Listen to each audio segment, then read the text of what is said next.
Thanks for joining us. My name is Ibrahim Sani. We continue our conversation on Budget 2023 or Belanjawan 2023.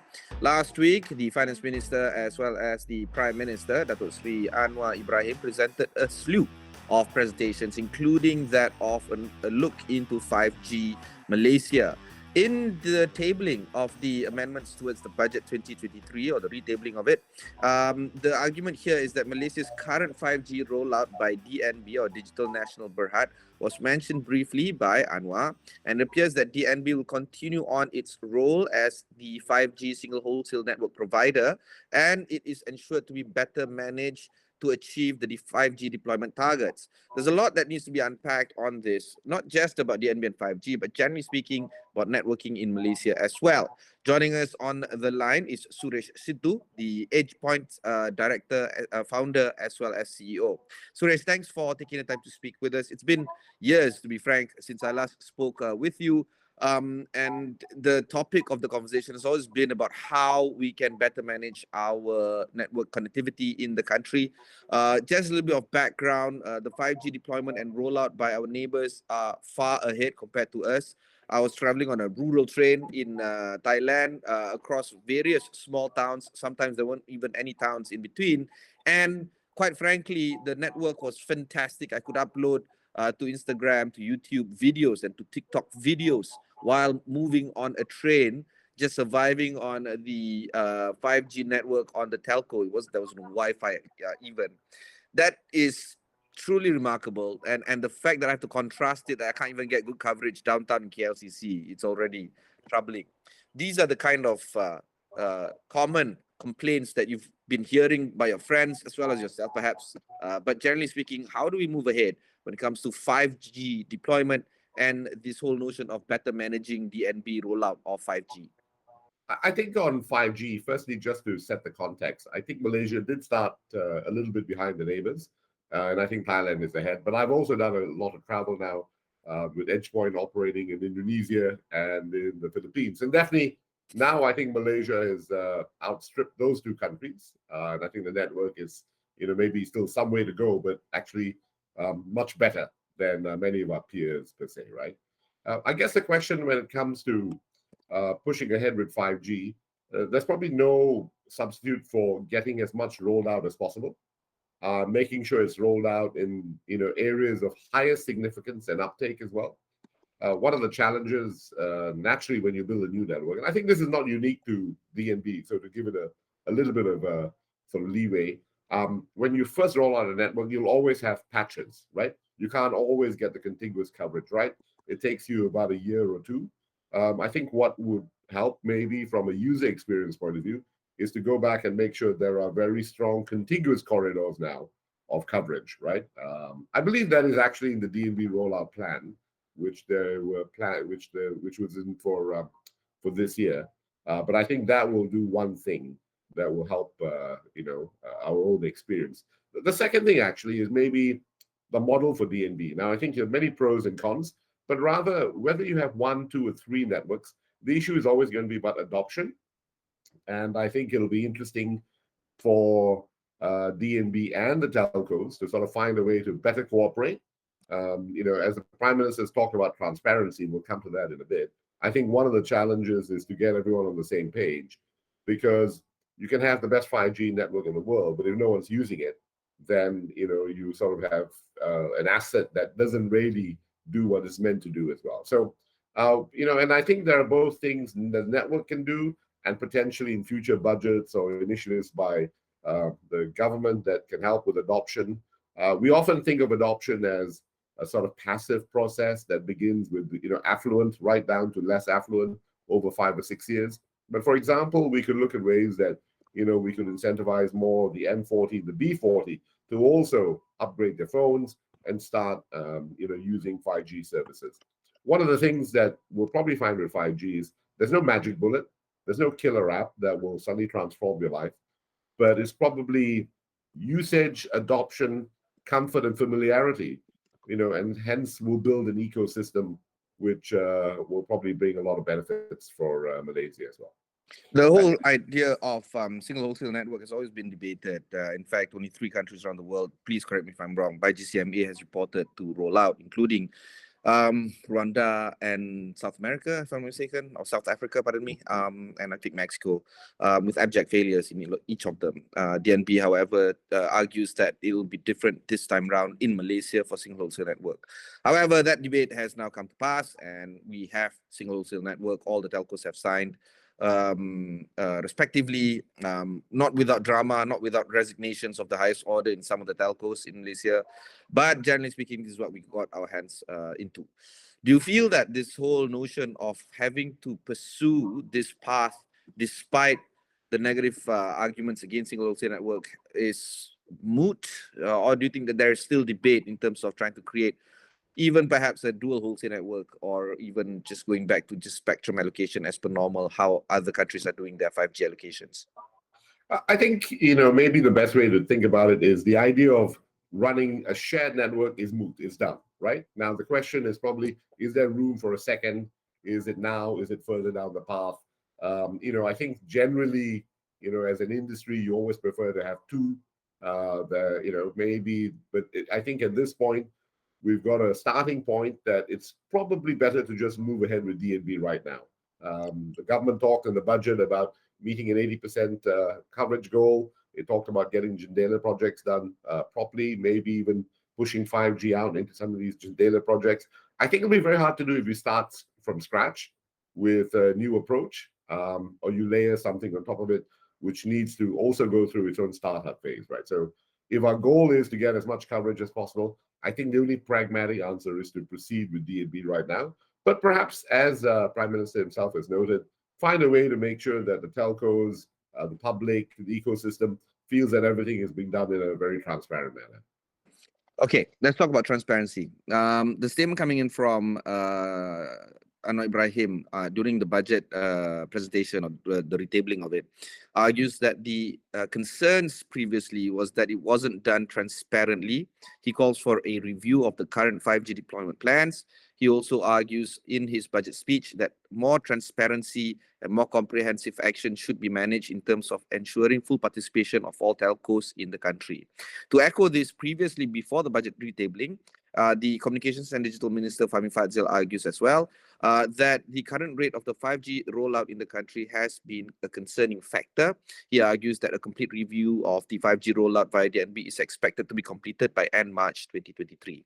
In your opinion, what does it mean by both the digital minister as well as the prime minister / finance minister in saying more transparency is going to be ensured in terms of enabling DNB to roll out 5G better? What does it look like with this more transparency? I think one thing is to make sure that because it is, after all, a project that has the government involved as well, it is, in effect, creating a public good for people. The greater sharing of information, where rollout, for example, will happen, when rollout will be dense enough for you to have a good experience, perhaps better, alignment between the operators and DNB to make sure when coverage reaches a new area that everybody knows about it. In the traditional days when we were all part of integrated telcos, I myself have been involved in 3G and 4G rollouts. Whenever you added coverage in an area, there's always a big sales and information campaign, right? In this model with DNB separate from the telcos, I think a lot more alignment is needed so that consumers who, after all, cannot experience 5G directly, they have to go through their MNO, need to be told that 5G is now available. So I think that's one element, a simple element of transparency, to say. The second one is probably to make sure that, on the questions of procurement, on the questions of allocation of contracts, and, both of two things where, who wins these contracts, what type of pricing is achieved. I think a level of transparency is important in a public project. And I think DNB is a very unique project, not just, for Malaysia, as you say, but actually for the world. And for it to be successful, and maybe to convince the public that it's actually spending its money wisely. Perhaps make more information around where the money goes more available and addressable. So that's probably a key requirement for sort of improving everyone's confidence and trust in the system. That said, I've been involved as a vendor, pitching and, through the process with DNB. And my own experience is they run a very professional procurement process. We have to bid, we have to give prices. It's like any other company that we work with. Perhaps the problem is in how they're presenting their information and how they're making people aware about some of their practices as well. Okay, let's talk more on the 5G rollout and deployment. Very shortly, we'll go for a short break before we continue on our conversation.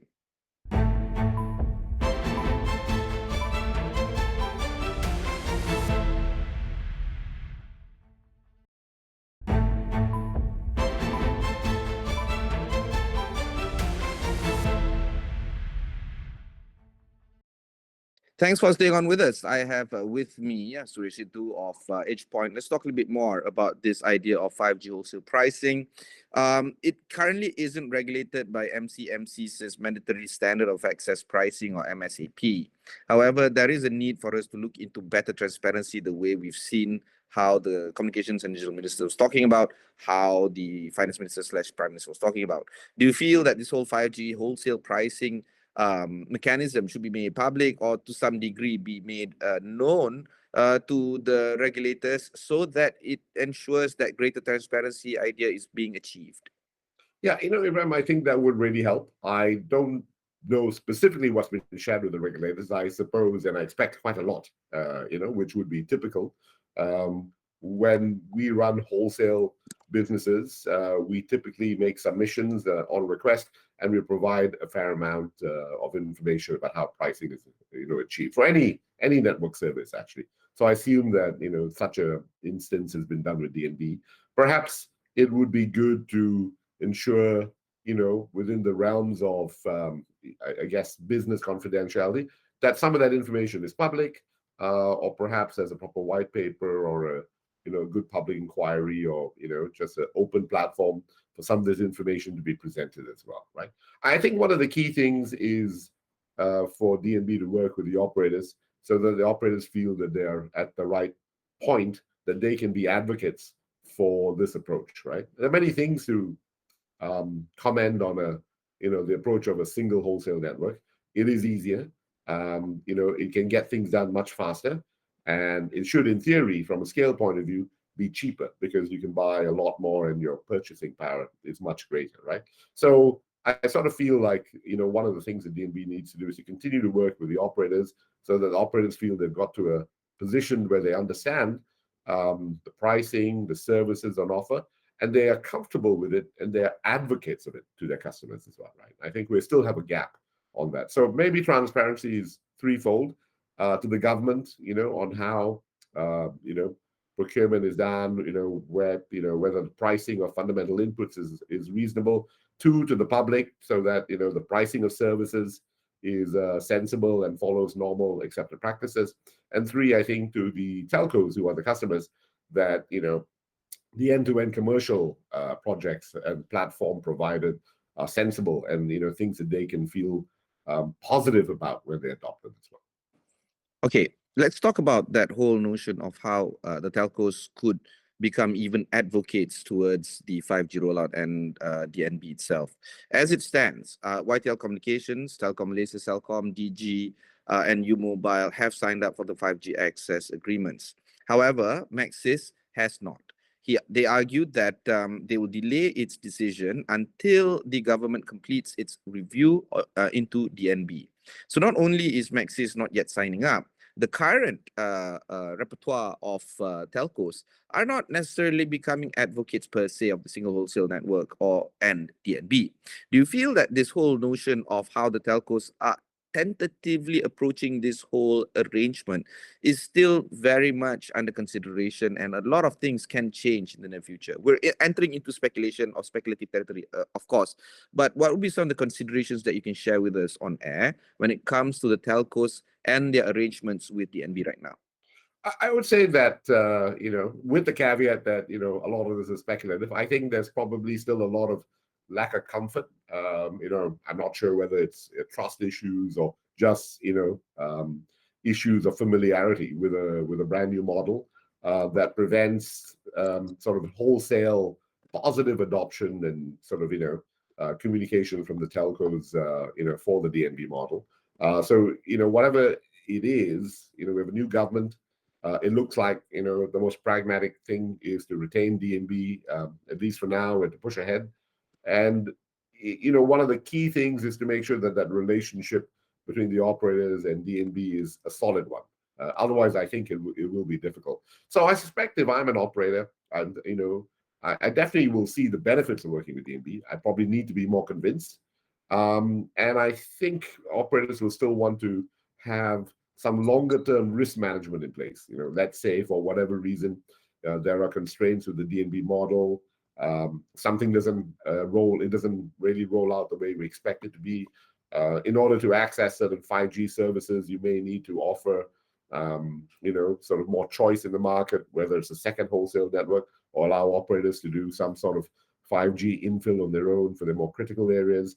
I think they feel they would like that addressed, is my suspicion anyway, right? I don't have any inside knowledge on what they're really thinking, but if I were sitting in their shoes, I see that there's a national policy.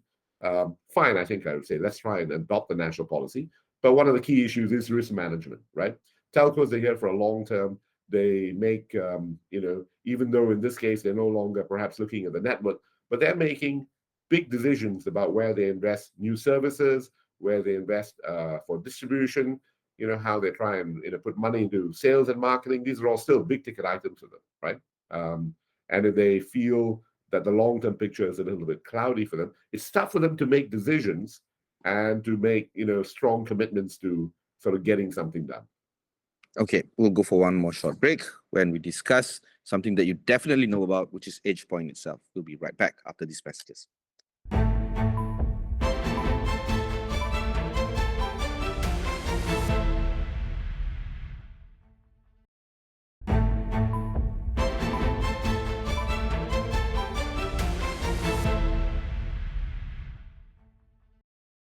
Thanks for continuing on with us. I have with me Suresh Sidhu, the CEO and founder of EdgePoint. EdgePoint is the infra provider for ASEAN-based telecommunications company and infrastructure company.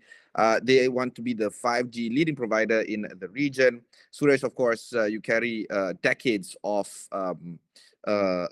history and of course experience in building telco towers based on your past employments as well. Let's talk a little bit more about EdgePoint, because despite you creating this company a few years ago, this is the first time I'm having you on my show. Let's talk about some of the ideas that you have when it comes to rolling out EdgePoint, and then perhaps contrast it with what we've seen from the budget that was presented last week. Okay. So I think one of the things that you need to realize in the world is the world is changing, right? 5G, whether it's a single wholesale network, dual wholesale, or operator run. So, we operate now in 3 countries with, kind of 3 or 4 different models, right? So Malaysia, Indonesia, the Philippines, right? So 5G is changing the landscape, right? For how operators think and behave. I think that transition began with 4G. So as this thing changes and as your customer changes, we're a tower provider, we provide wholesale access to towers. That's pretty simple model. If you stay rooted in kind of a very old-fashioned way of doing things, you may miss the transition that your customers are going to. So in order to deliver everywhere data in a data-rich experience, which by the way, not only means good 5G, it actually means great 4G as a backup, as well. The operators will expect to have access to many more locations. That's the first thing, right? So I think our ability to scale up and offer, hey, not just the traditional, I got one tower here or one tower on the other side of town, but a much bigger range of sites as well. The second thing is options, right? I think the traditional tower in many ways, particularly in the urban world, is probably dead, right? We're not going to see these 40-meter red and whites anymore. They come in the form of lampposts. They come in the form of billboards. They come in the form of bus stops converted with active points. So I think the ability of a good infrastructure player is to understand that it must also transform what it considers a site, right? So that's the second thing we thought about as we created EdgePoint. The third thing is the service is typically very passive. You come to my site, I just offer you, in effect, the industry insider word is steel and grass, right? So we just run a tower and we offer you some space on the ground. You put your equipment up and you pay us the rent, right? But in the future, with much more dense 5G, what the operator may want is just a simple fiber connection and one active point, which is very hard to describe as a tower, or even a site. It's just a little bit of radio infill to make, the sort of overall service experience great. If you as a towerco start saying, hey, that's not my sweet spot, I don't know how to do that, sorry, I think you will miss kind of the ability to probably provide more holistic solutions for what customers will need going forward. And actually what we believe a great new opportunity in the world of micro cells and small cells as well. So I think we see, maybe not in the immediate term in the next 2 or 3 years, but over a much longer period, what we provide will start to look less and less like a tower, but maybe more and more like multiple access points to which we can deploy all kinds of solutions that an operator can then use to deliver great services to a customer. Okay, final question to you, Suresh, is that whole idea of how EdgePoint is interrelated with the Abu Dhabi Investment Authority through Digital Bridge. Do you feel that these kind of investments and collaborations with companies that are operating locally and domestically in ASEAN, and those of trying to find foreign direct investments elsewhere, do you think that that kind of relationship is going to go on even further, reinvigorating that kind of cross-regional growth moving forward for 2023 onwards? I think it's a really interesting model. I think the ability to bring big investors like Digital Bridge and ADIA into the ASEAN region is a tremendous one. They're very interested. I also have been very, very heartened, in working as an entrepreneur with these investors, how long-term they think, and how deeply sector-specific they are as well, right? They really understand what infrastructure needs to do. And because I think they work across multiple countries, ADIA is itself a sovereign wealth fund, they understand the national aspiration of any individual country, right? So I think they also seek to sort of work within those confines. I know that these two investors are not alone. Many others are looking at infrastructure assets, whether it's telecom, renewables, other forms of, I think, the energy transition as well. And it would be a great opportunity, I think, for countries like Malaysia, Indonesia, Philippines even, to sort of think how to attract more of this investment, particularly because this infrastructure is really as far away from hot money as you can get, right? It's money that comes in and stays forever in a country, right? You build a capital asset and the capital asset is in the ground, right? It goes nowhere. It really helps develop nations. It gives opportunities for people to create new businesses, people like myself, which may not be that available otherwise. And I think it creates a lasting, sort of long-term sort of value creation opportunity that actually serves multiple needs, right? It serves investors' needs, but because we're also, I think, a well-capitalized company, we're able to support our customers, with their own long-term investments, which I would argue bring great benefits, not just from a consumer point of view, but from a national point of view as well. Okay. Thank you very much, Suresh, for taking the time to speak with us. Just a short, quick one. Do you feel that you're happy with the budget 2023? Look, I think it's a good budget, and it really is very targeted around the current priorities and challenges that Malaysians face, right? So I think it's a great budget, focused on M40, B40. I think these are the things you hear out there. Staff themselves talk about, inflation, cost of living. So I think it's exactly the right thing to do at this point in time. So, and there are some nice, interesting things as well with a focus on entrepreneurship that will be also useful to see, and interesting to see how that develops into concrete actions. Fantastic. Thank you very much. That was Suresh Sidhu, the CEO and founder of EdgePoint, talking about 5G connectivity in contrasting of the budget 2023. Continue to stay with us on Astro AWANI as we continue to unpack and observe the kind of developments that is currently happening on budget 2023. My name is Ibrahim Sani. Catch you in the next one.